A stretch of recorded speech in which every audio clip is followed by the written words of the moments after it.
ॐ पूर्णमदः पूर्णमिदं पूर्णात् पूर्णमुदच्यते पूर्णस्य पूर्णमादाय पूर्णमेवावशिष्यते। ॐ शान्ति शान्ति शान्तिः। ॐ सहनाववतु सहनौ भुनक्तु सह वीर्यङ्करवावहै तेजस्विनावधीतमस्तु मा विद्विषावहै। ॐ शान्ति शान्ति शान्तिः। ॐ नमो ईश्वरो गुरुरात्मेति मूर्तिभेदविभागिने व्योमवद्व्याप्तदेहाय दक्षिणामूर्तये नमः।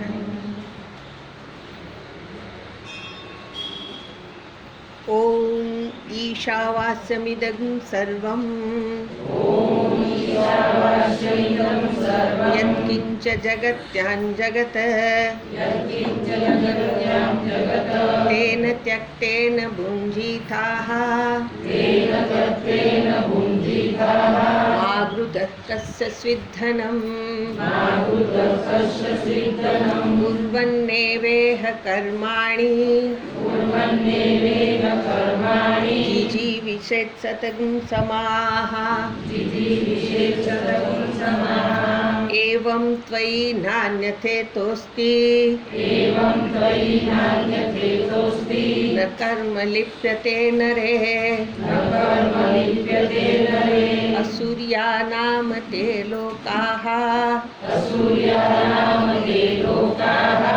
अन्धेन तमसावृताः तागुस्ते प्रेत्याभिगच्छन्ति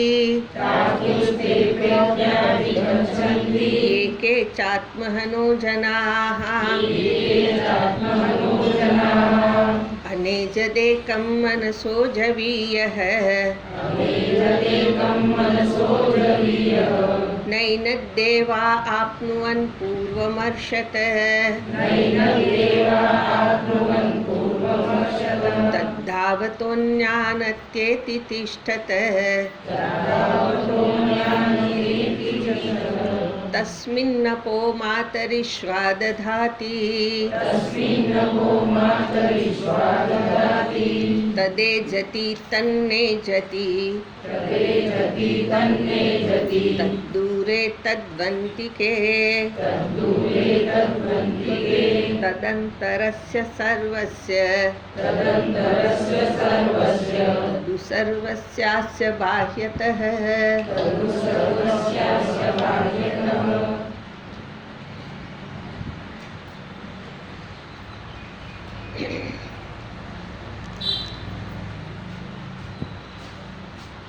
પહેલા મંત્રમાં અને ચોથા મંત્રમાં શ્રુતિએ જે કહ્યું એનું ફરી પાછું જુદી રીતથી શબ્દનો પ્રયોગ કરીને શ્રુતિ એ જ તત્વના સંદર્ભમાં નિરૂપણ કરી નાખે છે।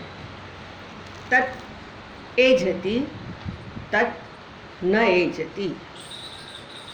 એ આત્મતત્વ ચાલતું નથી અને ચાલે છે બે। એ જતી ચાલે છે ફરી પાછું કહે છે ન એ જતી।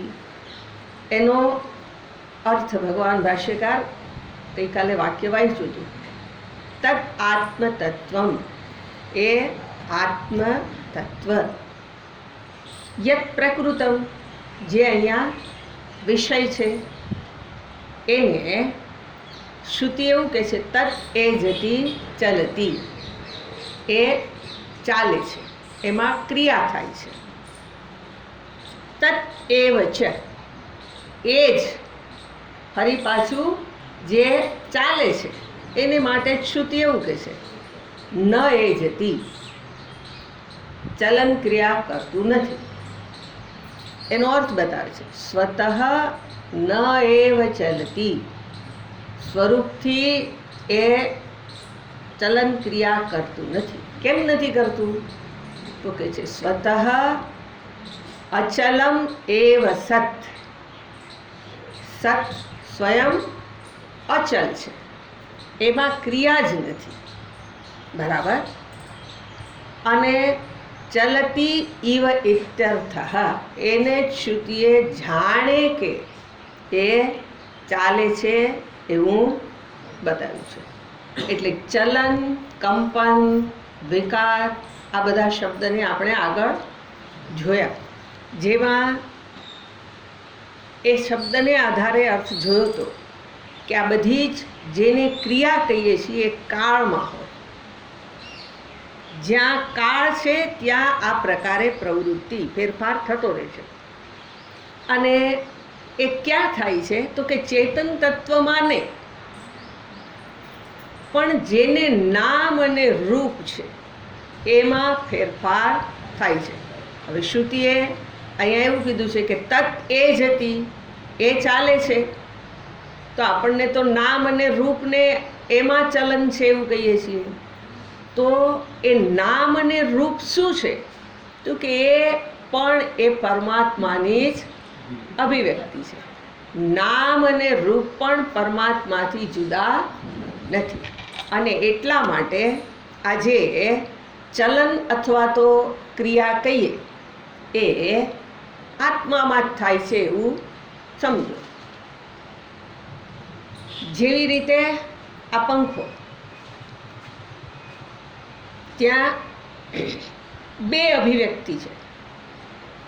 એક એના પાંખડા ફરે છે, જે સ્થૂળ છે, મારી ઇન્દ્રિયથી દેખાય છે. એ પંખો ફરે છે કારણ કે ત્યાં વિદ્યુત છે. વિદ્યુત છે એટલે એની પાંખ ફરે છે. તો વાસ્તવમાં પાંખ ફરે છે તો કે ના ના, વિદ્યુત ન હોય તો પાંખ ફરી શકે નહીં. તો ફરે છે એમ કોને કહેવાય? તો કે વિદ્યુત ફરે છે એવું કહી શકાય. પાંખડા કાંઈ એની મેળે ફરવાના નથી. એનું જે ફરવું, એની અંદરની જે ક્રિયા છે, ક્રિયા શક્તિ પેલા વિદ્યુતની અંદર રહેલી છે. હવે એવું કીધું કે ક્રિયા શક્તિ વિદ્યુતમાં છે, ત્યારે પાંખડા કહીએ એ પણ એ જ શક્તિનું સ્થૂળીકરણ છે. શક્તિ જે સાવ સ્થૂળ રૂપમાં એમાંથી પાંખ બની, જેમ પાંચ મહાભૂતો એમાંથી સાવ સ્થૂળ માટી છે, એમ આજે પંખા અને વિદ્યુતની અંદર જે બે કહીએ છીએ, પાંખ અને વિદ્યુત, એ બેય કેવા છે? તો કે એ બે ઉર્જાની અંદરથી જ નિર્માણ થયેલા છે. એટલે એવું કહેવાય કે આ ઉર્જા જ જાણે કે ફરે છે.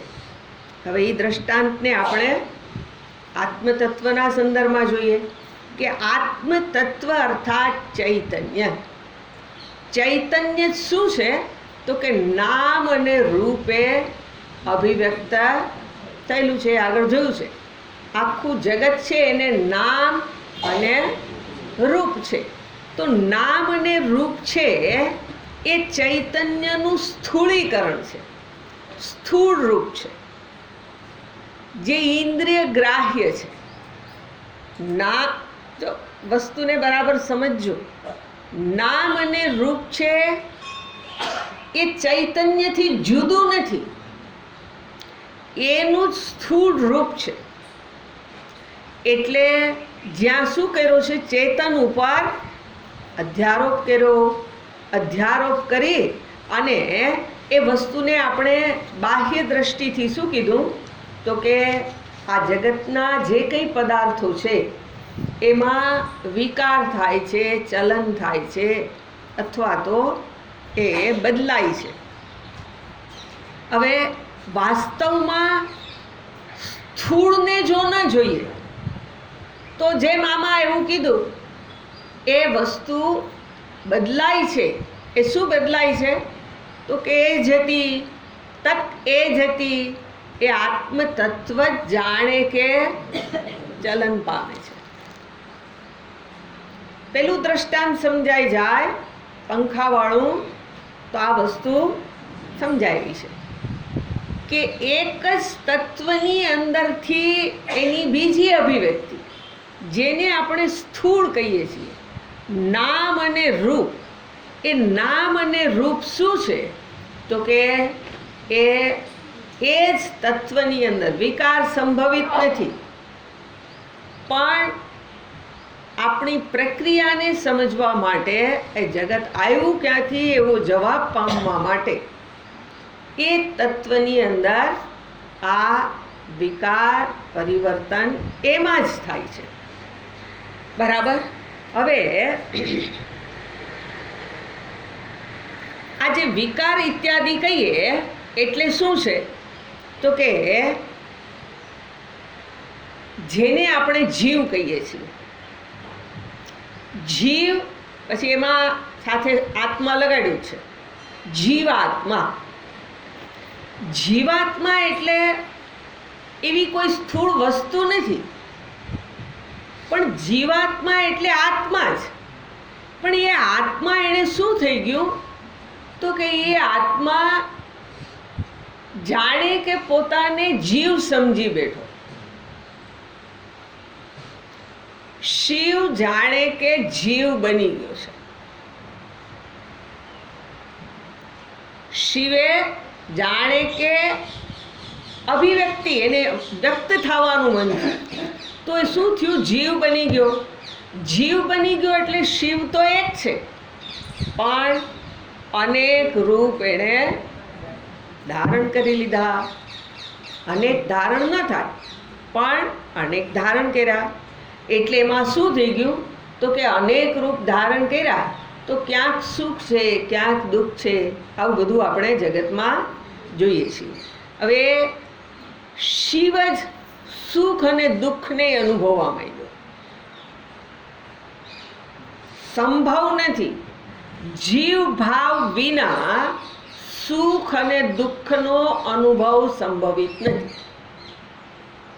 પોતાને જ્યારે જીવ માની લઉં ત્યારે શું છે? તો કે હું પૂર્ણ નથી, મારી અંદર કંઈક ખૂટે છે. પછી આપણે શિવની કલ્પના કરી કે આ ભગવાન શિવ અને એ આ સૃષ્ટિના સ્વામી છે. તો એ સૃષ્ટિનો સ્વામી, એની અંદર તો કેવું સામર્થ્ય છે. મારું સામર્થ્ય તો એટલું જ છે, આખા જગતમાં એનું ચાલે, અને મારું મારા ઘરમાંય ન ચાલે. એટલે હવે આ મારી લાચારી છે. મારે મારું ચાલે, હું ઈચ્છું એવું જગતમાં થાય, એના માટે મારે શિવ બનવું છે. અત્યારે શિવ છું નહીં. આવું મેં એકવાર માની લીધું છે. માની લઈ અને પછી હું શું કરું છું? તો કે શિવ થવા માટેની સાધના. હું શું કરું છું? સાધક બની ગયો. કોણ સાધક બની ગયો? જે સ્વયં સાધ્ય જ છે, શિવ જ છે. શિવ જ પાછો જીવ બની જઈ અને પોતાને પામવા માટે સાધનામાં લાગી ગયો. એટલે આ જે ચૈતન્ય છે એ કેવું છે? તો કે પરિવર્તન પામ્યા વિના જ જાણે કે એ જુદી જુદી અવસ્થાઓને પ્રાપ્ત કરતું રહે છે. જેને આપણે દ્વૈત કહીએ છીએ. એ અનુભવનો અહીંયા આશ્રય કરી અને શ્રુતિ બતાવે છે કે આત્મા, એની અંદર ચલન ક્રિયાઓ થાય છે. હવે શિવ એક છે, તો આપણને જીવ અનેક દેખાય છે. તો એ અનેક દેખાવું એ શેને આભારી છે? તો એ આપણે જોયું કે નામ અને રૂપને. હવે નામ અને રૂપ એ અનેકતા જે આપણે કહીએ છીએ એ સાચી નથી. અથવા તો એવું લ્યો કે આ વ્યષ્ટિ અને સમષ્ટિ આ બે ભાગ કહીએ છીએ, એ વ્યષ્ટિ સમષ્ટિ કેવી રીતે બન્યા? તો કે 5 મહાભૂતોમાંથી જ સર્જન થયું. વ્યષ્ટિનો અર્થ થાય એક વ્યક્તિ અને સમષ્ટિનો અર્થ થાય જેમાં બધા જ સમાયેલા છે. હવે આ બધા જ નામ અને રૂપ, એક વ્યક્તિનું નામ અને રૂપ, બધાનું નામ અને રૂપ, આ બધું જ કેવું છે? તો કે 5 મહાભૂતોમાંથી જ બનેલું છે. તો એ 5 મહાભૂતોની અંદર વાસ્તવમાં ભેદ નથી. હવે એને ભેદ નથી એવું કેમ ખબર પડે? તો ગઈકાલે જોયું હતું કે પૃથ્વી છે એ જળનું સ્થૂળ રૂપ છે. જેમ હમણાં અહીંયા કીધું એમ શક્તિનું સ્થૂળીકરણ પાંખ છે, એનું સૂક્ષ્મ રૂપ પેલી વિદ્યુત છે. એમ પૃથ્વીનું સ્થૂળ રૂપ, જળનું સ્થૂળ રૂપ પૃથ્વી છે. એવી જ રીતે જળ છે એ અગ્નિનું સ્થૂળીકરણ છે. એક મહાભૂત એમાંથી બીજું, બીજામાંથી ત્રીજું, જે ક્રમ કહીએ છીએ એની અંદર શું છે? તો કે એકમાંથી જ આ ધીમે ધીમે ધીમે સ્થૂળતા ઉતરી આવી, અનેકતા દેખાય છે. એને આધારે આપણે શું કીધું?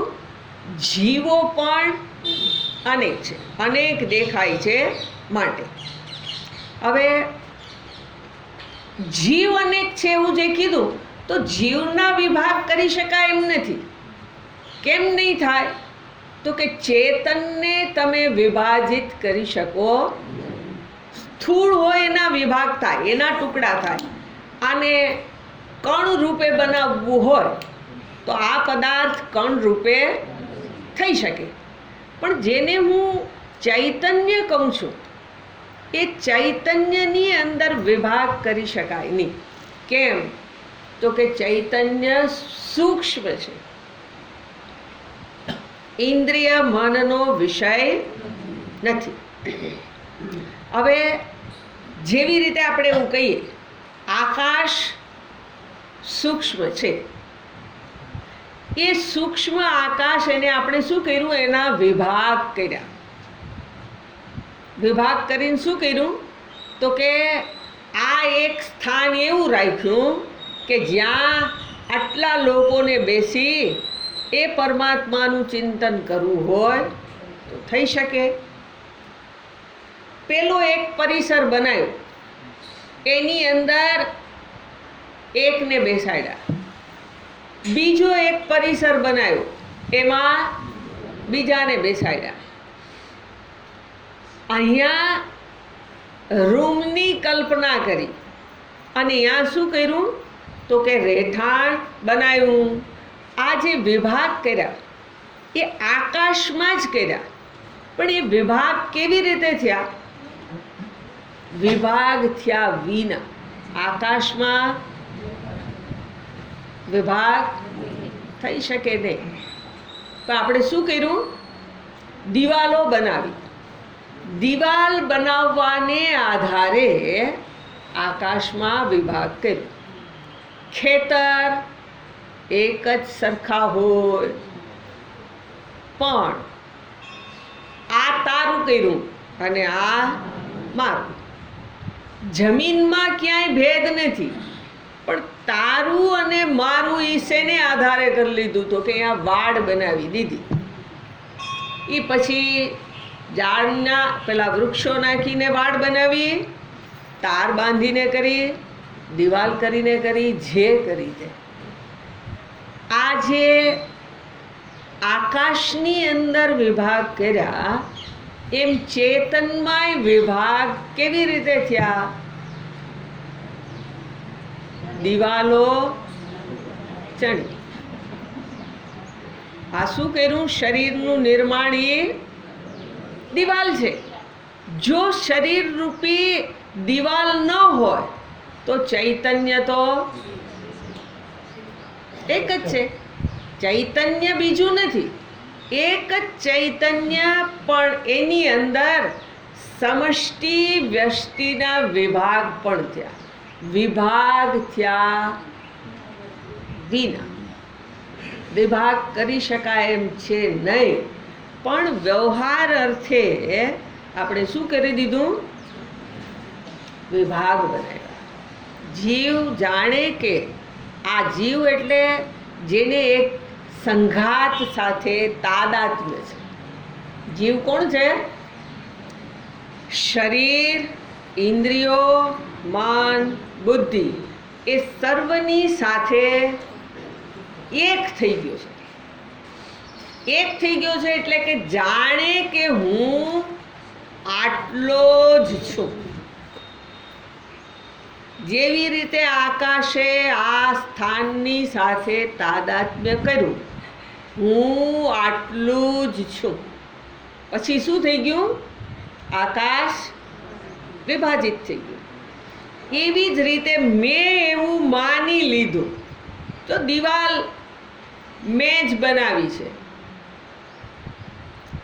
આ દિવાલ પણ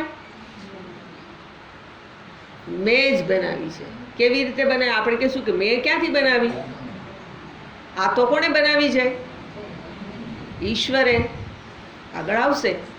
ઈશ્વર કેવી રીતે દિવાલ બનાવી દે? જેવા મારા કર્મ, કર્મને અનુસરીને મારા જ કર્મના ફળ ખાવાને માટે ઈશ્વરે, તારે ફળ ખાવું છે ને, તારું જ ફળ તારે ખવાય. તારા ફળને બીજાને ન અપાય. હવે તને જ ખવડાવવું હોય તો તારે એટલા બનવું પડે. એટલે હું આ શરીર રૂપી ઉપાધિ ધારણ કરી ને આ જગતમાં આવ્યો. એટલે વાસ્તવમાં એ દિવાલ ચણનાર હું જ પોતે છું. બરાબર? એટલે શ્રુતિ હવે આ જે ચૈતન્ય છે એને માટે જ કહે છે તત એ જતી ચલતી. ચૈતન્યની અંદર ચલન ક્રિયા કરવાની જરૂર નથી. આપણે આગળ જોયું છે. જે સર્વવ્યાપી હોય એણે ક્યાંય જાવું કરવું પડે નહીં. જાવું એટલે પડે કે જ્યાં હું નથી. જીવ પોતાને માની લઉં આટલો જ હું છું, પછી જગતમાં પ્રવેશે આવ્યો છું. તો એને આધારે અહીંયા ચલન બતાવ્યું. ફરી પાછું એ ચૈતન્ય આપણને એમ લાગે કે ખરેખર વિકારિત થતું હશે એવો પ્રશ્ન થાય તો શ્રુતિ કહે છે તત ન એ જતી. એની અંદર વિકાર સંભવિત નથી. ચૈતન્યમાં વિકાર ન થઈ શકે. અથવા તો જો દેખાતા હોય તો અહીંયા ભગવાન ભાષ્યકારે ચલતી ઈવ લખ્યું છે. જાણે કે ચાલે છે. જાણે કે નો અર્થ પહેલાય કીધો હતો, ક્રિયા છે નહીં, પણ જાણે કે એવું લાગે છે. એટલે વાસ્તવિક ચલન નથી, પણ અનેકતા વિવિધતા એ મને શું છે તો કે ભાષિત થાય છે. એ હોય એવું મને લાગે છે. ઈવનો અર્થ લાગે છે. ક્યાં એવું લાગે છે કે જ્યાં મારા મનની પ્રવૃત્તિ થાય ત્યાં ચલન દેખાય. મનની પ્રવૃત્તિ વિના આવું સંભવિત નથી. બરાબર? એટલે સર્જન એ કલ્પના છે એવું આપણે આગળ એક વાક્ય જોયું. સર્જન એ કલ્પના છે અને કલ્પના કરવી એ મનનો ધર્મ છે. આત્મા કોઈ કલ્પના કરતું નથી. બરાબર? એટલે મને શું કર્યું? તો કે આ દ્રશ્ય છે અને હું દ્રશ્યનો જોનારો દ્રશ્યથી જુદો છું. દ્રષ્ટા દ્રશ્યના વિભાગ મારા જ મને કર્યા. બરાબર. એટલે એનો એક આપણા જ એક સ્વામીજી છે, એણે તમારી પાસે પેલા મેગેઝિન પણ કેટલાકને આપતા હશે, જેમાં એક કવિતા એણે બનાવી છે, મનનું જ સ્પંદન છે જગત. એવું કાવ્ય ક્યાંક એમણે આપ્યું જ હોય 100%, કારણ કે એમના ભજનો પદ આવે છે. તો એ જે અહીંયા જે શ્રુતિ કહે છે એ શું છે, તો કે મનનું જ સ્પંદન. સ્પંદન એટલે એની અંદર વૃત્તિ જન્મે, વિચાર જન્મવા, એ મનનું સ્પંદન છે. મનના સ્પંદનમાંથી જગતની ઉત્પત્તિ થાય છે. એટલે એનો અર્થ એવો થયો, આપણે એવું કહીએ છીએ ને કે માયાની સહાયથી પરમાત્માએ જગત બનાવ્યું. એ માયા કઈ છે? આપણું મન. એ મહામાયા છે. આપણું મન છે એ શું છે? મહામાયા. એ ન હોય એવું બધુંય કરીને આપણને દેખાડવાને સક્ષમ છે. હોય દેખાય તો એને માયા ન કહેવાય. હોય તો દેખાય, પણ ન હોય એ દેખાય. આપણને જગતમાં જે દેખાય છે એ આપણું મન જે દેખાડે એ જ દેખાય છે. એવું કેમ કહેવાય? તો કે મન છે એ સંસ્કારથી યુક્ત છે. સંસ્કારથી યુક્ત હોય અને એને જે સાચું લાગે એ જ જોવે. એટલે આપણું મન જ સર્જન કરે છે. જુઓ, સુષુપ્તિમાં આપણે જઈએ તો ત્યાં સર્જન, સુષુપ્તિમાં સ્વપ્નની અંદર, સુષુપ્તિમાં જઈને સ્વપ્ન વાસરીએ ત્યારે સર્જન કરીએ છીએ.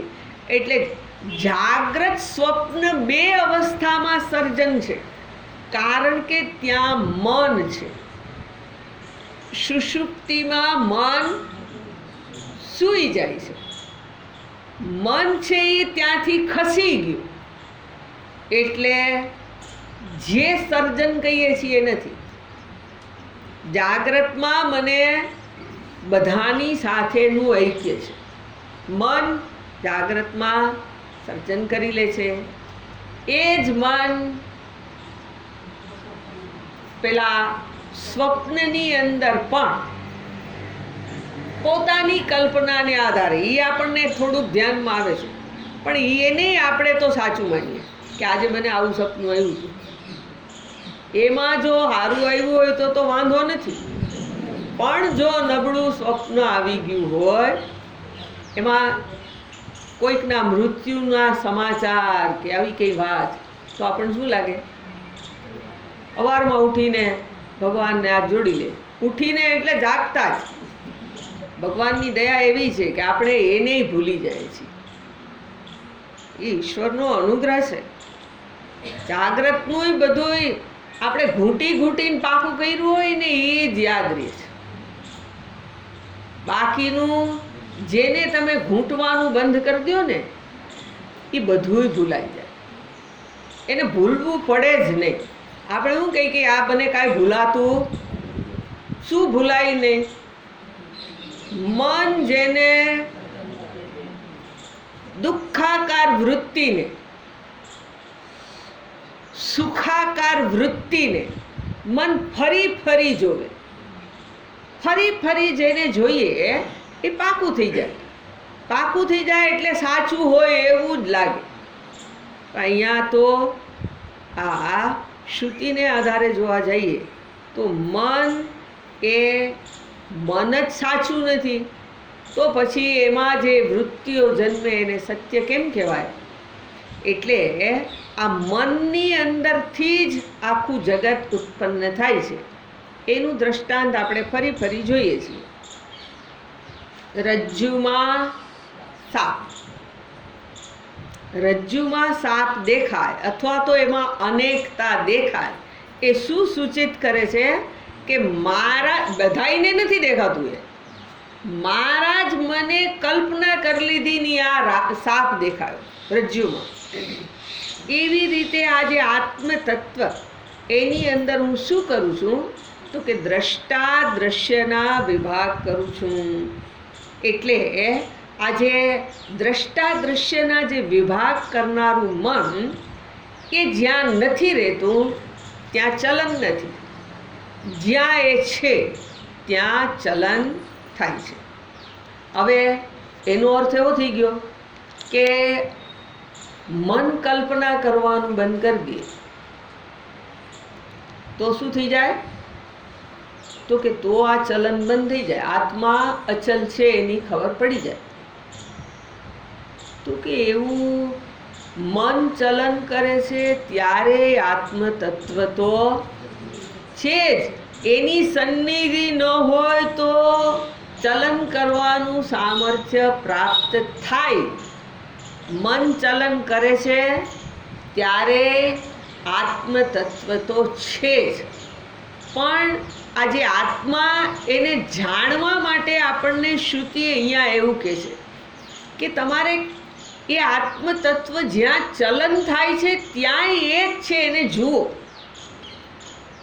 જ્યાં ચલન નથી ત્યાં એ ચૈતન્ય સ્વરૂપ પરમાત્મા છે, અને જ્યાં ચલન નથી થતું ત્યાં પણ એ જ તત્વ છે.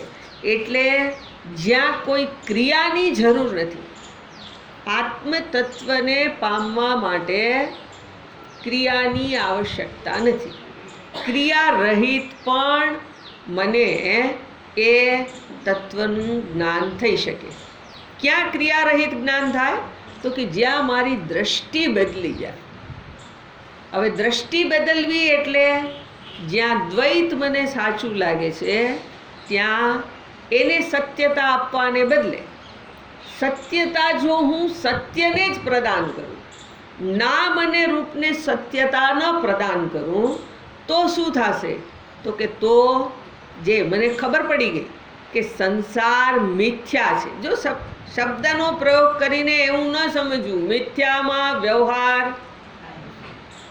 થાય છે, મિથ્યામાં વ્યવહાર ન થાય એમ નહીં, પણ મિથ્યામાં જે વ્યવહાર થાય છે એને સાચો માની લઈએ પછી સુખી અને દુઃખી થવાય છે. સુખી દુઃખી કેમ થઈ જવાય છે? વ્યવહાર સત્ય છે, સત્ય છે એટલે ત્રિકાલ અબાધિત છે. ત્રિકાલ અબાધિત માત્ર એક ચૈતન્ય, ચૈતન્ય સિવાય બધું જ મિથ્યા છે.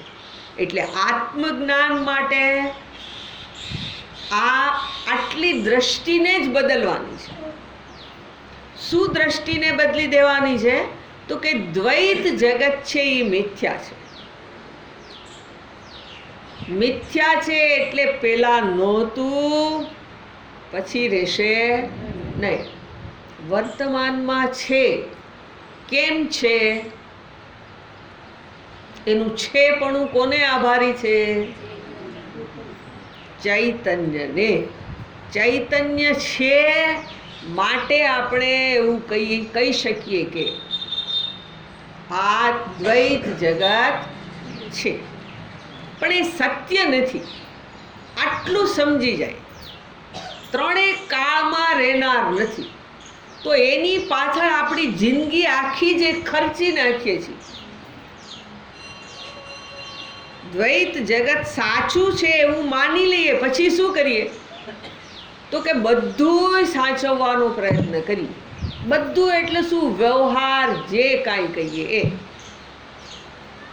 વ્યવહાર સાચો જ છે, સંબંધો સાચા જ છે, અને એટલે મારું થવું હોય થાય.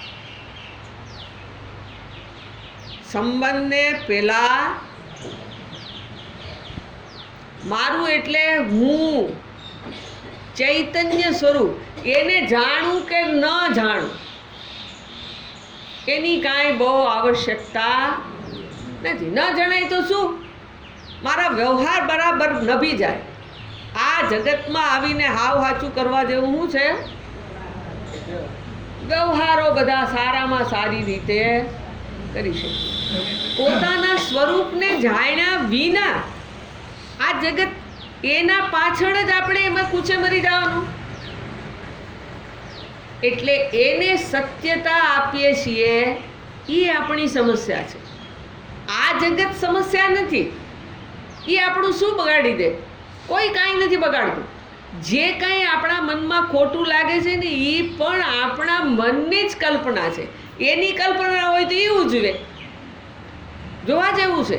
એ ખોટું વિચારતો હોય, એ ખોટું કરતો હોય તો ઉજવણી કોની હોય? જે કરે એની. પણ આપણે કોક ખોટું કરે, કોક ખોટું વિચાર કરે, અને આપણે શું કહીએ કે આ તો હાલો આવો જ છે. ભાઈ એ એવો છે, એ ભલે ને હોય, તું તો એવો થાવા. આપણે શું કરીએ? ના ના, પણ એ જેવાની હારે એટલે શું? એ હારો હોય, એ જ્ઞાની હોય ને એને પગે લાગતા હોય ને એવા થાય તો સમજા. એનું આપણને નથી સ્વીકાર. જેની નબળી બાજુ એ મને દેખાણી, એ મને સ્વીકાર નથી, તો એ વસ્તુને મારે ધ્યાન ઉપર ના લાવવી જોઈએ. પણ આ મનનું અપલખણ છે. એ ધરાર એને જોવે અને એ જ વસ્તુને ફરી ફરી વિચાર. એટલે અને પછી વિચારે એટલે પાછું બીજાના કાનમાં કહેવાય જાય કે આ ફલાણા આવા છે. બીજાનું કહેવાય જાય એટલે ઓલા નહીં પાકું કરાવીએ. શું કે આ આવા છે. હવે એ પાછો મારા જેવો નાની, એટલે એ વળી ત્રીજાને કે, અને આ સત્યનો પ્રચાર કર્યો. આત્મ તત્વ સિવાય બધું મિથ્યા છે, એને ધ્યાનમાં લેવા જેવું નથી. આ દ્વૈત દ્રષ્ટિનો બાદ કરવો, પોતાના સ્વરૂપની એને ધ્યાનમાં લેવું, એ જ આ દ્રષ્ટિ બદલવી છે. એટલે દ્વૈતનું અધિષ્ઠાન ચૈતન્ય છે. એ ચૈતન્ય એ જ પારમાર્થિક વસ્તુ છે. વ્યાવહારિક કહીએ એ દ્વૈત છે.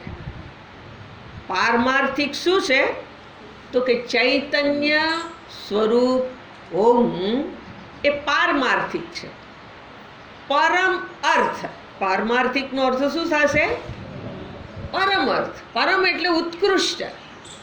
બસ, પછી એના સિવાય બીજું કોઈ પ્રયોજન જગતમાં નથી. પરમાત્મા એ જ પરમ અર્થ છે, અર્થાત એ જીવનનું ધ્યેય છે. જેને આપણે વ્યવહાર કહીએ છીએ, એ વ્યવહાર તો ફરી પાછું આપણા જ મનમાંથી ઉદ્ભવેલું છે. એ સત્ય હોઈ શકે નહીં. એને એવું કહેવું હોય તો કહેવાય કે પ્રક્ષેપ માત્ર છે. ચૈતન્યની અંદર એનું પ્રક્ષેપણ જ, કે જેને આધારે એ મને ભાસી રહ્યું છે. એ શબ્દોને આધારે શ્રુતિએ જે તત્વને કીધું અચળ છે, એ જાણે કે ચાલી રહ્યું છે. જાણે કે ચાલી રહ્યો છે એટલે ચાલે છે એવો આભાસ થાય છે. રજ્જુમાં સાપ, એમાં આપણને આભાસ પણ થાય. શું આભાસ થાય? આમાં ઝેર હોઈ શકે, એને મોઢું હોઈ શકે, એને પૂંછડી હોઈ શકે, ચાલવાનું સામર્થ્ય હોઈ શકે. કેમાં? રજ્જુમાં છે સંભવ. રજ્જુમાં આ સંભવ નથી. કારણ કે રજ્જુ અધિષ્ઠાન છે. એવી જ રીતે જેને આપણે ચૈતન્ય કહીએ છીએ એ અધિષ્ઠાન છે. એની અંદર ચલન ઇત્યાદિ સંભવ નથી, પણ એ ચાલી શકે એવું આપણને પાસે છે. એ ચૈતન્ય જ અનેક રૂપે બની ગયું. એ મને કરડી પણ શકે એમ છે. જગતથી બીક કેમ લાગે છે? સાપનો ભરોસો નહીં, એમ શું કહીએ? માણસનો ભરોસો નહીં. હજી સાપનો તો તમે હજી અનુમાનથી કાંઈક કરી શકો. અનુમાન આપણા સંદર્ભમાં કોઈ કરે તો એનું અનુમાન પણ આપણે ખોટું પાડીએ. આપણે કેવા છીએ? બીજાનું અનુમાન ખોટું પાડી દે એવા છીએ. એટલે એટલા માટે સાપનો ભરોસો કરાય. આપણે આ ઉક્તિ થઈ ગઈ, માણસનો ભરોસો ના કરવો, એટલે આપણે બેસી ગયા. એ માણસનો ભરોસો કરવામાં શું? અરે કરડશે. શું કરડીને શું કરી લેશે? કરડીને શું કરી લેશે? કાંઈ નહીં. મને ખોટું એના આ કેની અંદર આ પ્રમાણે એનો ભય છે તો કે જે સ્વયં પરમાત્મા જ છે. મારો હિસાબ હોય, આપણે એવું કહીએ છીએ, ઉક્તિ છે, તમારી મને ખબર નથી. સાપને મોઢે 1.25 મણનું તાળું છે. આ ઉક્તિ છે, સાંભળી છે? સાપને મોઢે એને મોઢે તાળું હોય. એ તાળું એટલે શું? મારો ને એનો કોઈક હિસાબ હોય તો એ મને ગોતીને આવે. હું જ્યાં છું ત્યાં આવે, કારણ કે એનો મારો હિસાબ છે. એ હિસાબ ચૂકતે કર્યા વિના એ જાય નહીં. તો હિસાબ કરવા તો એ ગમે આવવાનો છે. એનાથી ભયનું કારણ નથી. અને મારે જો એની હારે શત્રુતા નથી તો એ મને શું કરવાને કરડે? મારા કર્મના ફળ માટે એને પ્રેરણા કરવામાં આવે છે. કર્મનું ક્ષેત્ર આવશે ત્યારે જોશું, જો એની ઈચ્છા હશે તો.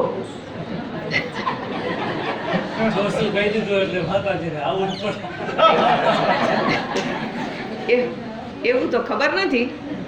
એ બધી ઈચ્છા, એની ઈચ્છામાં બધું જગતમાં ચાલે છે. એટલે આપણે રખેને જગતથી કોઈ ભય અનુભવવાની જરૂર જ નથી. હિસાબ છે એને માટે તો મારે ગમે ત્યાંથી, આ જો તમારો અને મારો આ એક હિસાબ હશે ને, આપણો કોઈક એક હિસાબ હશે. હું ક્યાં અને તમે ક્યાં. હું તમારાથી તમારી ભાષાને આધારે છેટી ભાગું. કોક વખત સ્વામીજીની હારે એનો ફોન આવે ને એની હારે કોક વાત કરવાની વાત કરે ને તો હું એમ કહું કે તમે વાત કરી લ્યો ને, મારે શું કરવી? કારણ કે મને તમે બોલો એ કેટલુંક ન સમજાય. અનુમાનથી મારે હાય નાય ના કરી લેવી પડે. હવે અહીંયા આવવામાં એવું કે મારે તમારી હારે વ્યવહાર કરવો હોય તો પણ હું અડધું સમજું ને અડધું ના સમજું. એ પછી વ્યવહાર થાય એ કેવો થાય? એ વ્યવહાર ખોટો પણ થઈ શકે ને, વસ્તુને સમજા ન હોય તો એવું થાય. એટલે પણ હિસાબ હોય એ તો ગમે આથી ગમે એને એ ચૂકતે કરવાનું જ થાય. એટલે આખું જગત છે એ પરમાત્માની જ અભિવ્યક્તિ છે. મારા જ કર્મને આધારે મને બધી જ વસ્તુની પ્રાપ્તિ થાય છે. એટલે આ ચલન અને નિશ્ચલન એ બે શું છે તો કે આત્મતત્વની અંદર કલ્પિત છે. હવે કિંચ કરીને અને વળી બીજો શબ્દ પ્રયોગ કરું છું શ્રુતિમાં. તદ દૂરે તદ્વંતિકે, અહીંયા સંધિ છે. તદ ઉ અંતિકે. ઉનો વ યણ સંધિ છે. તદ દૂરે તદ ઉ અંતિકે.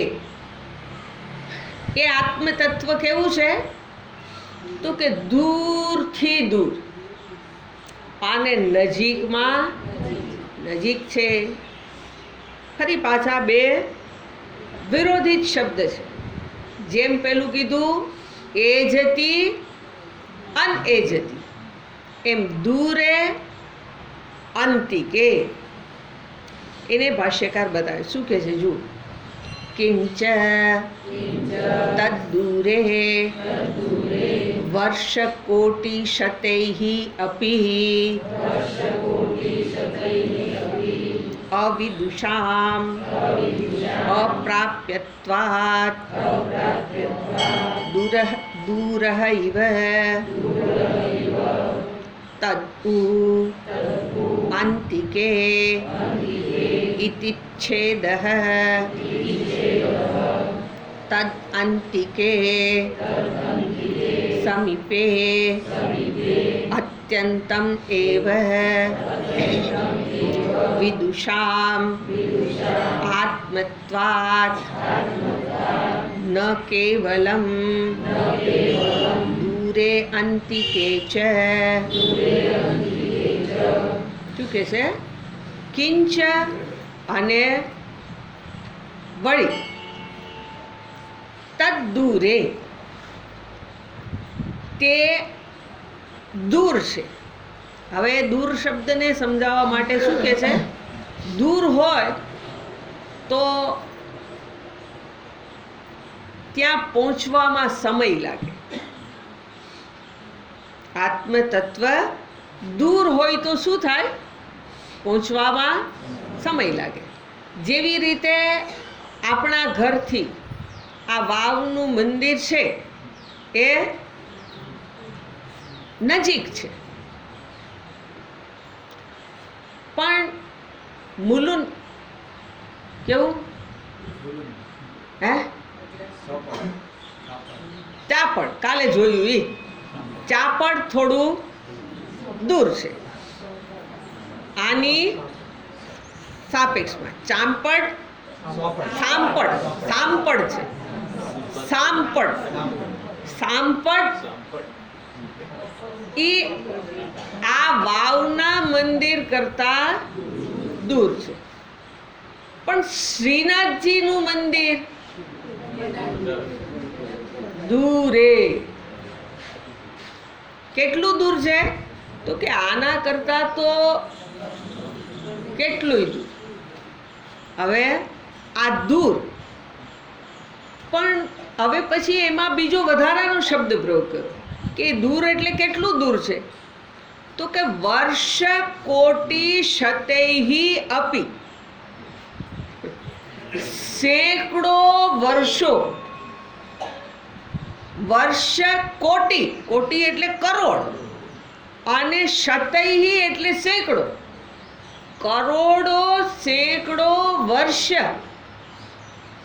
એ પસાર થઈ જવા છતાં અવિદુષામ, જે જાણતો નથી, અજ્ઞાની છે, એને અપ્રાપ્યત્વાत्, આત્મતત્વ અપ્રાપ્ય હોવાથી એને શું કીધું? દૂરઃ ઇવ. આત્મતત્વને દૂર જાણે કે, ઈવ શબ્દ આવે એટલે સમજી જાઓ આ સાચી વાત નથી. જાણે કે દૂર છે, એટલે જે દૂર છે એ જ પાછું અહીંયા સમીપ છેની વાત કરે છે. બરાબર. એને તદ ઉ કરીને કહે છે. તદ ઉ અંતિકે. અને એ પાછું કેવું છે? સમીપ પણ છે. ઇતિ છેદ. આજે અંતિકે કહીને શું કેવું છે? તો કે એની અંદર કંઈક વિભાગ. છેદ એટલે છેદ કરવો, વસ્તુને વિભાજિત કરવી.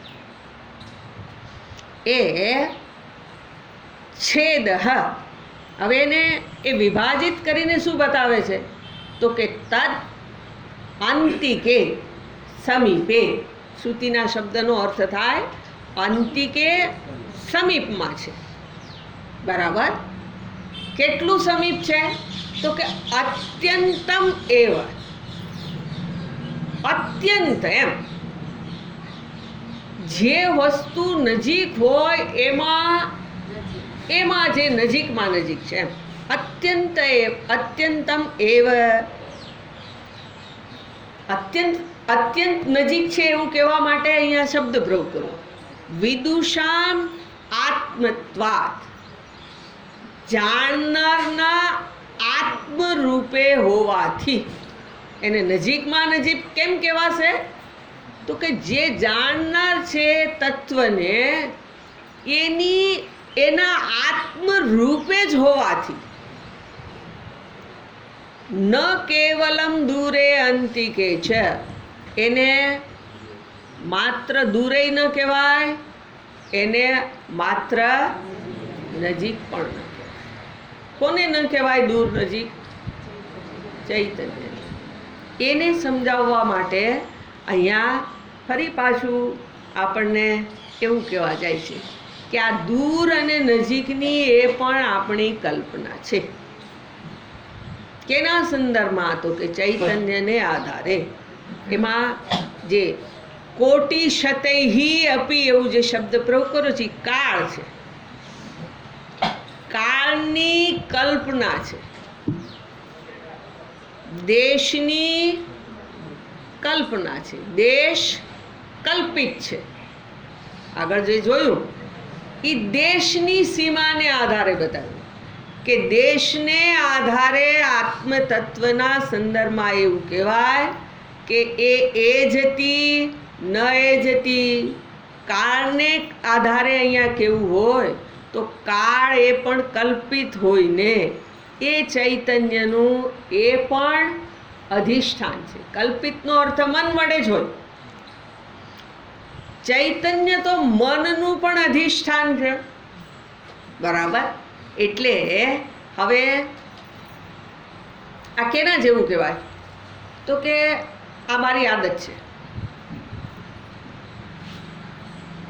ચશ્મા બહુ પહેરવા ન ગમે, એના વિના ચાલે.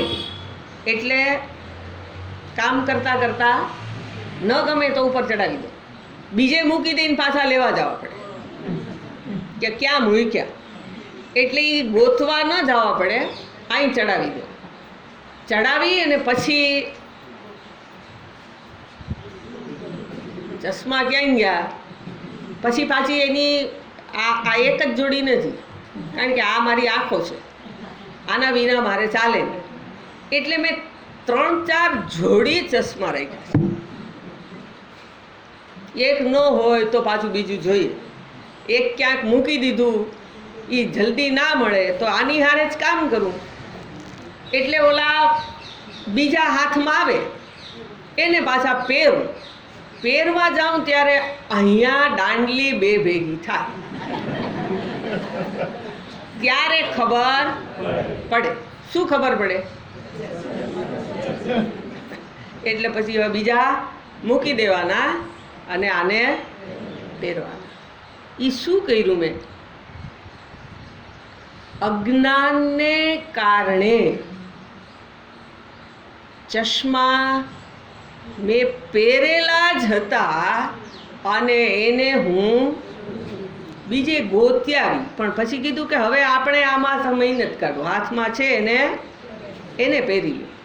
એટલે જેવી રીતે આપણે આ જે ચશ્મા પહેરી લઈને ગોતવા નીકળીએ એવી જ રીતે આ પરમાત્મા એને મારે શોધવા છે. ક્યાં છે એ? આત્મરૂપે જે સ્થિત છે, શોધનારનું સ્વયં સ્વરૂપ છે. આ તો હજી દૂર છે, આ હજી દૂર છે. પણ અહીંયા જેની વાત કરવી છે, જેને હું સાધ્ય સમજીને શોધું છું એ સાધ્ય સ્વયં હું છું. આ મને ખબર ન હોવાના કારણે, ફરી પાછું, આ બીજા તો પહેરવા પડે જો મને આનું જ્ઞાન ન હોય, અજ્ઞાન હોય. એમ પેલા ચૈતન્યના સંદર્ભમાં મને અજ્ઞાન હોય તો શું કહેવાય? ચૈતન્ય મારાથી દૂર છે, મારે એને શોધવું છે. હું સાધક છું. ચૈતન્યની પરમાત્માની પ્રાપ્તિ એ મારું સાધ્ય છે. મારે સાધ્યને મેળવવું છે. એટલે હું શું કરું છું?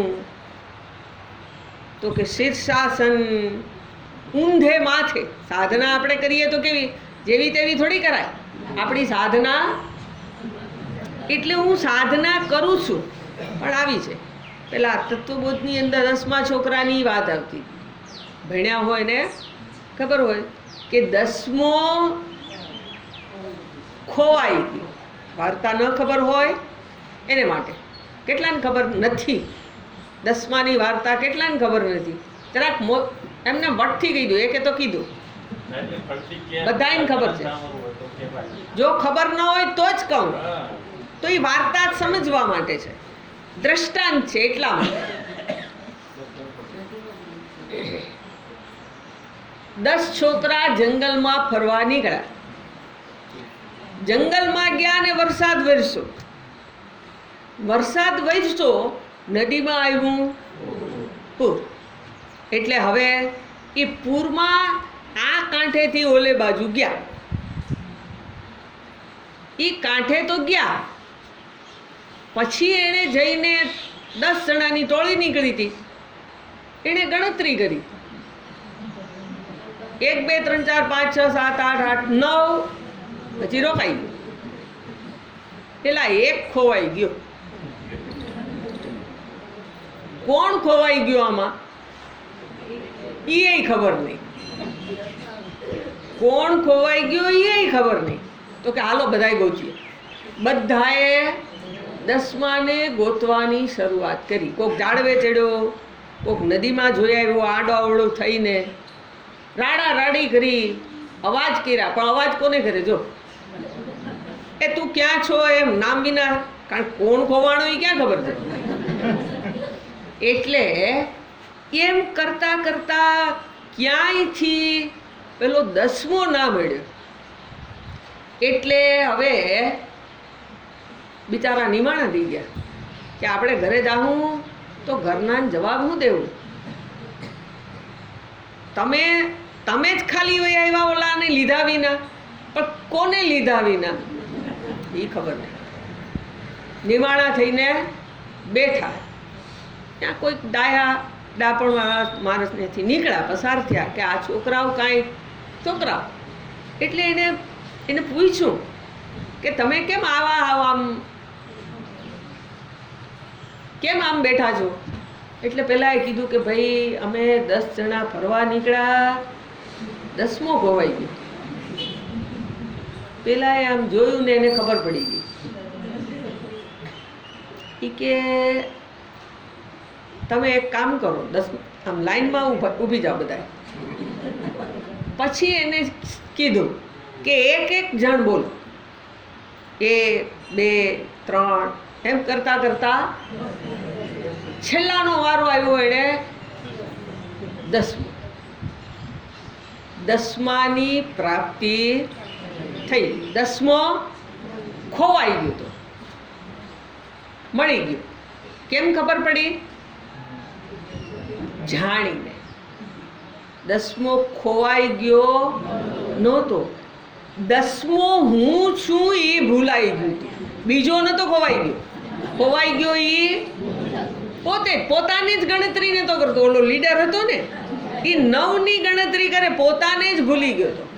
એમ આપણે આખા જગતની ગણતરી કરીએ છીએ. આખી જિંદગી હુંની ગણતરી કર્યા વિના. આ બધાય સુખ થાય ને એટલે આપણે તો સુખ જ છે, અક્કલ વાપરતા નથી. બરાબર છે, આના ભોગે આને સુખ નથી આપવાનું, પણ આ કોણ છે એ તો જાણવું જ જોઈએ. 10મો હું છું આ મને ખબર પડવી જ જોઈએ. એને જાણ્યા વિના આમાંથી ગમે એટલાને તમે હાંચવી લેવો ને તો એ બધાય લઈને હોનાપુરી મૂકશે, આટલું કામ કરશે. બધાયની હારે હારો સંબંધ રાખ્યો હોય છે તો એ શું કામમાં આવશે? હું સોનાપુરી આને મૂકવાનું હશે ને ત્યારે આટલા બધા ભેગા થાય. હવે આટલા બધા ભેગા ન થાય તો આ હોનાપુરી જાય કે ન જાય? હોનાપુરી અરે ન હોનાપુરી જાય તો જ્યાં જ્યાં જે થવું હોય ભલે ને થાય, એની તમારે ક્યાં ચિંતા છે? આનું શું થાય એ આપણો ચિંતાનો વિષય છે. બીજાને જોખમ દેખાય તો આફેડા વ્યવસ્થા કરે. અત્યારે આ બધા જે આમાં તો શું કરે? એને ખબર ન હોય તો શું એને કંઈ વિધિ સંસ્કાર કોઈ નથી કરી દેતા? અરે જમીનમાં દાટી દે, બસ પૂરું થઈ ગયું. આનું શું પછી ચિંતા કરવી? આ માટી જ છે, આમાંથી બન્યું ને એ જ છે, પણ આના માટે આખી જિંદગી મરી જાય. ત્યાં આપણી અક્કલનો ઉપયોગ કર્યો નથી. ડાયો માણસ એ છે કે આમાં, કારણ કે આ બધું ઈશ્વર જ છે, નથી કરવાનું એવું ના સમજતા. ખોટી વાત સમજીને જાતા નહીં ઘરે. તમારી પાસે જે તમે સાચું ન ગ્રહણ કરી શકો તો ખોટું તો લઈને જાતા જ નહીં. મારું જે કહેવાનું છે એટલી જ વાતને લેજો. જો બધું ઈશ્વરની દેખાય તો બધું નકામું છે. હું એક ઈશ્વર નથી તો તમે અસુર બનશો. જો આને એકને ઈશ્વર સમજી જશો તો. વિરોચન વાર્તા છે પુરાણની, વિરોચન નથી બનવાનું. આ જ્ઞાનથી યુક્ત બનવાનું છે. અને એ અંદર માનવતા નહીં હોય, બીજાના દુઃખમાં મને દુઃખાનુભૂતિ નહીં હોય તો ઓલું બધું આમાં જ છે. બીજાના સુખ માટે જો મારાથી પ્રયત્ન નહીં હોય તો નકામું છે. ભગવાને આ બે હાથ આપ્યા છે અને મારી ચિંતા કરી અને મારી જરૂરત કરતાં એટલું બધું આપ્યું કે મારે ખાતા ખૂટતું નથી, મારે કોઈ વસ્તુની ખોટ નથી, અને મને માત્ર મારું જ કરતા આવડે. ઈશ્વરની જ બનાવેલી સૃષ્ટિમાં જો મારા મનમાં કરુણા ના થાય તો જ્ઞાન ગ્રંથમાં જ છે. એ મારું કોઈ દિવસ થાય એવું ભૂલમાં ના સમજતા. જ્ઞાનને મારું બનાવવા માટે આ કરુણાનો ભાવ એ ઈશ્વરનો છે, એ મારી અંદર સહજ હોવો જોઈએ. એને ક્યાંયથી લઈ આવાશે નહીં, બજારમાં વેચાતો નહીં મળે. તમારા મનમાં એ ભાવ છે, આ ઈશ્વર છે એવો ભાવ હશે ત્યારે જ આ કામ કરશે, અને ત્યારે જ આ જ્ઞાન પણ સંભવ છે. એના વિના જ્ઞાન અધૂરું છે. અહીંયા આ જ્ઞાનની પ્રાપ્તિ માટે અધિકારી છે એવું શાસ્ત્ર કહે છે. જ્ઞાન કોને થાય તો સાધન ચતુષ્ટય સંપન્ન અધિકારીણા. 4 સાધનથી સંપન્ન છે એ અધિકારી છે. એટલે જેમ જગતની સાથે વ્યવહાર કરવા માટે સંપત્તિ જોઈએ, મૂડી જોઈએ, એમ અધ્યાત્મ જગતમાં તમારે સમૃદ્ધ થવા માટે આ આંતરિક સંપત્તિ હોવી જ જોઈએ. એ હોય તો જ અંદર સ્થિત છે એની પ્રાપ્તિ સંભવિત છે. અંદર છે એમ કહું તો અંદર જ છે. શ્રુતિ અહીંયા એની ના પાડે છે. બહાર પણ એ જ છે. જેટલી દરકાર હું આની કરું એટલી દરકાર મારે જગતની પણ કરવાની છે. એ નહીં કરું ત્યાં સુધી અપૂર્ણતાનો જે અનુભવ છે એ બનેલો રહેશે. હું શિવ જ છું. શિવ ક્યારેય સ્વકેન્દ્રી નથી બન્યા. આખા જગતને એણે પોતાની અંદર સમાવેલું છે.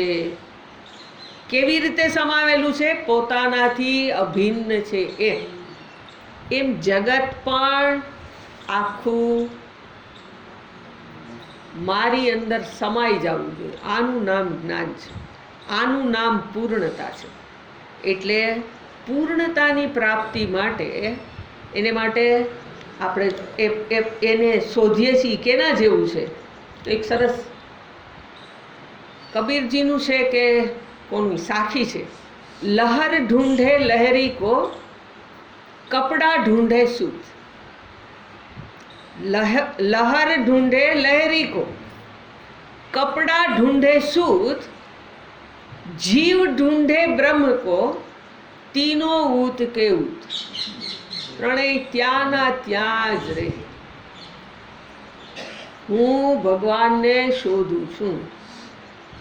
ક્યાં શોધું છું? કે મંદિરમાં જઈને ઘંટ મારું, નગારું વગાડું, આરતી ઉતારું, ટકોરી વગાડું, કાંઈ મૂકી દેતા નહીં. ફરી પાછું ખોટું શીખીને જાતા નહીં. ખોટું શીખો તો તમારું.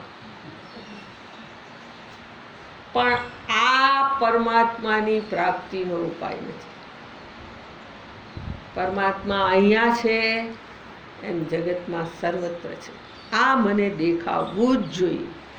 નહીતર આ જિંદગીની સાધના તો ઠીક છે, અનેક જન્મો સુધી કોટી શતૈહી અપી કરોડો સેંકડો જન્મ વીતે પછી પણ અવિદુષામ જેણે આને જાણ્યો નહીં કે એ ક્યાં છે, એ પૂર્ણતા કેનું નામ છે એ જેણે સમજ્યું નહીં, એણે આ સેંકડો વર્ષો વીતી જાય, જન્મો વીતી જાય, અપ્રાપ્યત્વાત એ અપ્રાપ્ત હોવાથી એને શ્રુતિ શું કહે છે? તદ્દૂરે. એ આત્મતત્વ દૂર છે. એ દૂર છે એવું સમજીને ભ્રાંતિને કારણે અર્થાત મારી માન્યતાને કારણે હું એ પરમાત્માને અપ્રાપ્ત સમજું છું. અપ્રાપ્ત સમજી પ્રાપ્ત કરવા માટે પ્રયત્ન કરું છું. કેને માટે?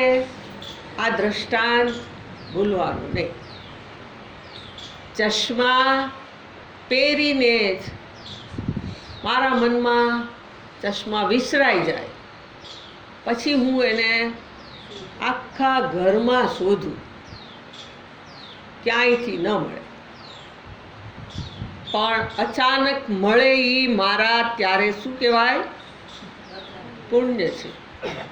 મારા પુણ્ય પાકે ત્યારે આની શોધ પૂરી થઈ જાય. પદાર્થ છે. મારા પુણ્ય પાકે ત્યારે પરમાત્માની શોધ પૂરી થાય. પુણ્ય પકાવવા રહ્યા.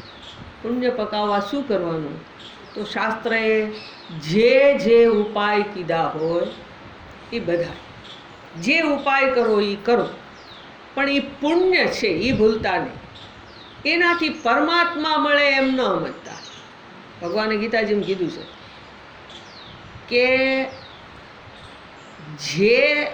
જેના પુણ્ય પાકે, જેની ઉપર મારી કરુણા ઉતરે, એને હું બુદ્ધિ યોગ આપું.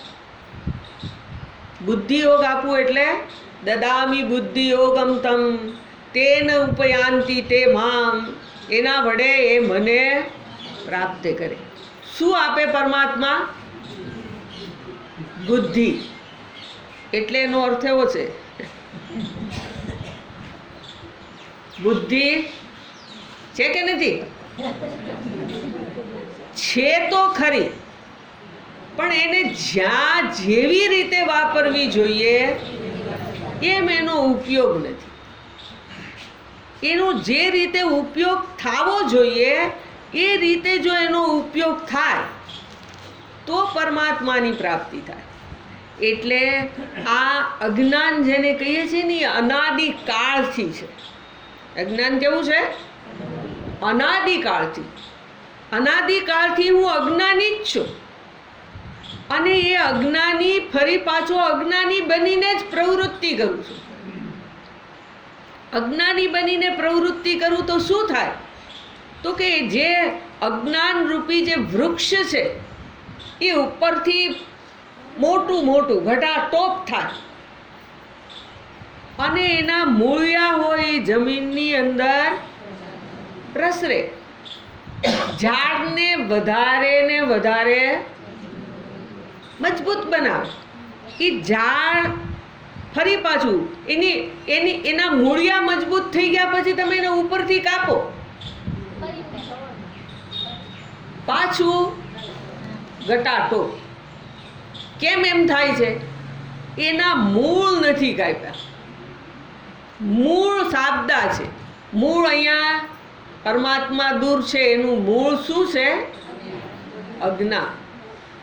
અજ્ઞાન નિવારણ ન થાય ત્યાં સુધી પરમાત્મા ના મળે.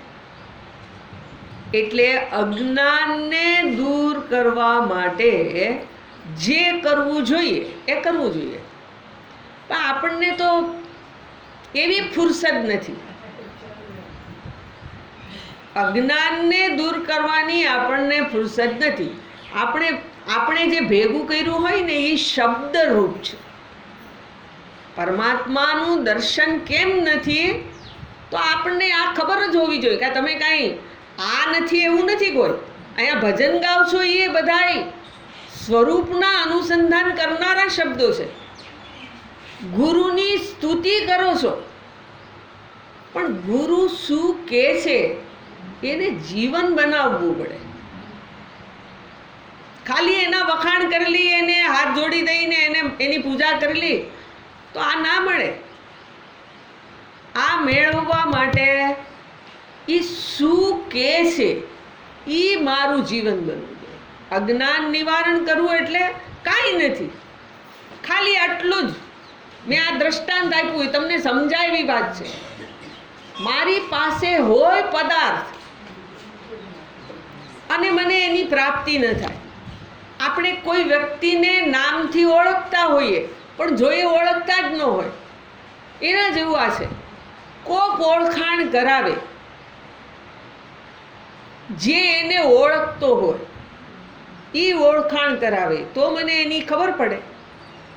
એટલે સત્સંગ જીવનની અંદર જરૂરી છે. તમે બધાય, હું જોઉં છું કે બધાય સુંદર છો, તમારી અંદર ઘણું બધું સારાપણું છે, પણ સારાપણું જગતમાં વિખરાઈ જાય તો આપણું કાંઈ નહીં. આપણે તો જગતમાં જન્મ્યા, ફરી પાછા જગતમાંથી જાશું, અને એને માટે તો જીવન કેવું એ ખબર નથી. એક શ્રુતિ એવું નિરૂપણ કરીને કહે છે કે આજે અહીંથી આ જીવ જગતમાંથી ગયો પછી શું? તો કે વૃષ્ટિ રૂપે જગતની અંદર અવતરી શકે, વર્ષા રૂપે. પૃથ્વી ઉપર એનું જીવન ક્યાં રૂપે પાછું થઈ જાય કાંઈ ખબર નથી. માટીના કણ રૂપે, કણ ઘાસ બને, ઘાસ ગાય ખાય, ગાય ખાય અને એ ફરી પાછું એનું દૂધ આપે. આખી બધી પ્રોસેસ બતાવી છે ઉપનિષદની અંદર. આવું પ્રોસેસ એટલે એ સત્ય નહીં. ઘણી પાછી આ વાતને પાછી એમ ન મળી જતા. પ્રક્રિયા ખાલી સમજવા માટે છે. જ્ઞાન માત્ર આટલું જ છે, એ પરમાત્મા હું છું. પણ હું છું તો કેવી રીતે, આ મારે જાણવું પડે. કેમ જાણવું? તો શાસ્ત્રો છે. આશય એનો જ, મોઢાની વાતોથી સત્સંગ, એ સત્સંગ મને નથી લાગતું. આ મારું વ્યક્તિગત છે. મોઢાની વાત, એની અંદર મારા સંસ્કાર ભળે. હું વ્યક્તિ તરીકે મર્યાદિત જ હોય. જે કોઈ જગતમાં આવે, ઉપાધિ છે, તો એ સૂચિત કરે છે કે ક્યાંક પોતાના સ્વરૂપનું અજ્ઞાન છે. અજ્ઞાનથી જગતમાં આવ્યો, એની વાણીમાં એના સંસ્કાર હોય જ. વ્યક્તિની વાણીને સાંભળવાને બદલે શાસ્ત્રની વાણીને જાણવી, એને પામવું. તમે બધા પુણ્યશાળી એટલા માટે કહું છું કે તમને આવો પ્રેમ છે અને અહીંયા સાધુને તમારો સંગ ભગવાને કરાવેલો છે. એની સાથે બીજું કાંઈ નહીં, સાધુની હારે સંબંધ સત્યનો જ હોય. સત્યનો સંબંધ જ ટકે. મિથ્યા હોય બધું નકામું. સાધુની હારે પરમાત્માને વચમાં રાખીને જ સંબંધ હોય. નહીતર આપણે એવા છીએ કે સાધુને આપણા જેવા આપણે શું કરી લઈએ? સાધુને આપણે આપણા જેવા કરી દઈએ. પણ એ સાધુ જો સાધુ હોય ને તો તમારી તાકાત નથી. સાધુ હોય તો તમારી તાકાત નથી. તમે એને એના પક્ષમાં લઈ જઈ શકો. એણે આવડું મોટું જગત છોડ્યું, એ કાંઈક વિચાર વિવેક તો કર્યો જ હોય. એ વિવેક કર્યો હોય, એની સાથેનો સંગ આપણને આ પરમાત્મા સમીપ લઈ જાય. શાસ્ત્રનું ચિંતન કરવું, આ કમ્પલસરી કરજો. ધૂન ભજન ગાઓ એને સત્સંગ કહેવાય, પણ આપણી બુદ્ધિ ના બદલે તો એને સત્સંગ ના કહેવાય. આ સમજજો.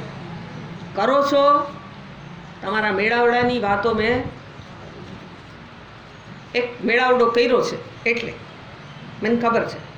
પણ ધૂન ભજન સત્સંગ આપણી અંદર કાંઈ પરિવર્તન ન લાવે. ઓલા એમ કે ને કે પથ્થર ઉપર પાણી, એવા નહીં. પથ્થર ઉપર પાણી રેડીએ તોય જો હંમેશા રેડાતું હોય ને તો એમાં કાંકરી ખરે. એમ રોજ સત્સંગ કરીએ, આપણને એમ લાગે કે આ તો બધી ખબર છે. ખબર ભલે હોય, આ કેટલું પુણ્યદાયી છે એ તમને ખબર નહીં પડે. આ તમે જે કાંઈ ધૂન ભજન કે નામ જે કાંઈ કરતા હશો ને એના કરતાં અનેક ગણું પુણ્ય આપે એમ છે. ખાલી અહીં બેસશો ને તોય ક્યાંકથી ક્યારેક કંઈક એવી વાર્તા છે, પણ અત્યારે મનમાં નથી ઉઠતી, કે એ વ્યક્તિનું આખું જીવન બદલી ગયું. એ હતો ચોર કે એવું કંઈક હતું, અને એણે ચોરી કરીને ભાગ્યો. બે વાત તો કંઈક મનમાં ભેગી આવે છે. એટલે એને કોકે કીધું હતું કે તું એ કથાના મંડપમાં ક્યારેય ન બેસતો. કોઈને આવડે છે વાત? કથાના મંડપમાં ન બેસતો. એને પેલો કથામાં ન બેસે, પણ હવે લઈને ભાગ્યો તો, અને પાછળ પકડવાવાળા પડ્યા હતા. જાય ક્યાં? એને ધરાર બેસવું પડ્યું. આપણી જેમ ધરાર બેસીને શું થયું? તો કે ઓલાએ જે વાત કરીને બરાબર મોકે જ કંઈક કીધી, એ ઓલાના કાને ભળી ગઈ. એ કાને પડી ગઈ, પછી એ તો ગયો, પણ હવે એને એ વાત મનમાં કોતરાઈ ગઈ. એ વસ્તુએ એને એ ચોરીના આરોપમાંથી છોડાયો. વાર્તા આખી કંઈક મનમાંથી વહી ગઈ છે. એ ચોરીના આરોપમાંથી એને છોડાયો. અને ઓલાને એમ થયું કે ઓહો, આ કથામાંથી એક વાક્ય જો મારું મેં લીધું તો મને આટલી બધી જીવનની અંદર હું જે અનર્થમાં ફસાઈ જાત એમાંથી બચી ગયો. તો કથામાંથી મેં કંઈક બીજી સારી સારી વાતો જો હું લઉં તો મારું જીવન બની જાય. માણસના જીવનનું પરિવર્તન થઈ ગયું. એટલે સત્સંગ કથા ક્યાંક તો કાંકરી ખેરે જ છે. આપણને એમ લાગે કે હવે આમાં હું જાઉં તાલી પાડવામાં, ધૂન બોલવામાં, એ બરાબર છે, પણ શાસ્ત્રનું ચિંતન થાય એ ગમે ત્યાં બેસીને તમે સમય પસાર કરશો. એને બદલે શાસ્ત્રનું ચિંતન થાય, આ બેસો. શબ્દ ભેગા થયેલા હશે ને, ક્યારેક એની અંદર એ શબ્દો પ્રકાશિત થઈ જશે.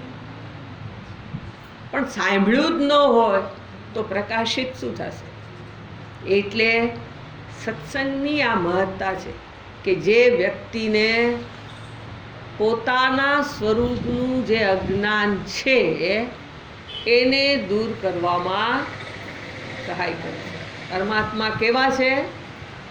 તો અહીંયા શ્રુતિ શું કહે છે? તદ દૂરે. એટલે અમારે શ્રીનાથજી જવું છે.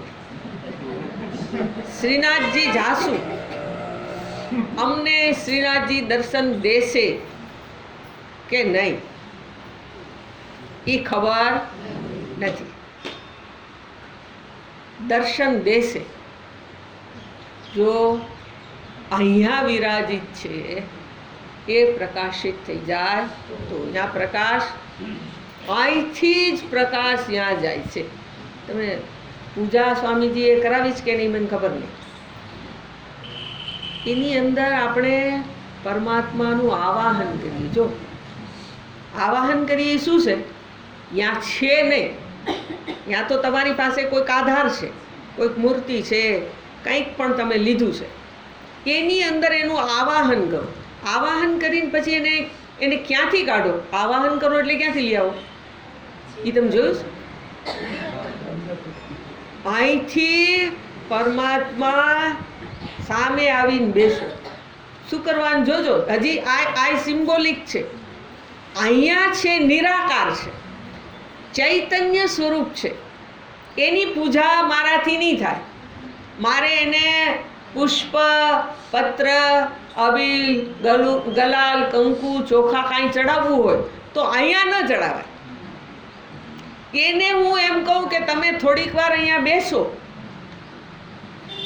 તમે અહીંયા બેસો અને હું તમારી પૂજા કરું. એટલે અહીંથી જ લઈને એને અહીંયા બેસાડવાનું. એ બહાર છે એમ કલ્પના છે.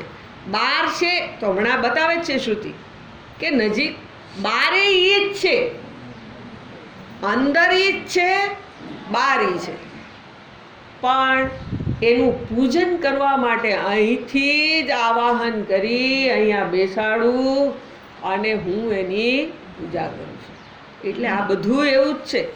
શાસ્ત્રમાં ક્યાંય કાંઈ ખોટી વાત કરી જ નથી. પણ એ તમે ક્યાંક આવું જાણીને બેઠા હોય ને, એની પાસેથી જાણો. એનાથી ભાગોમાં ભાગીએ તો વસ્તુનું જ્ઞાન ન થાય.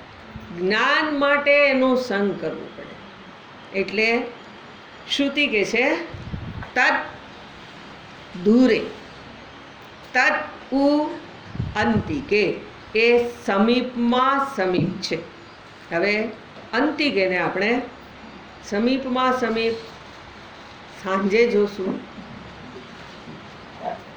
મારી ગણતરી હતી આખો મંત્ર પૂરો કરી જાવ. આપણે ક્યાં કરજ નથી કર્યું ને? મેં કરજ લીધું તું કોઈનું?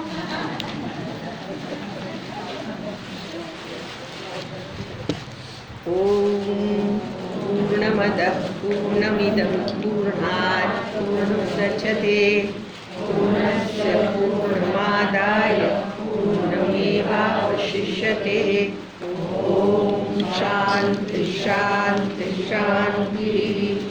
हरि ओम। श्री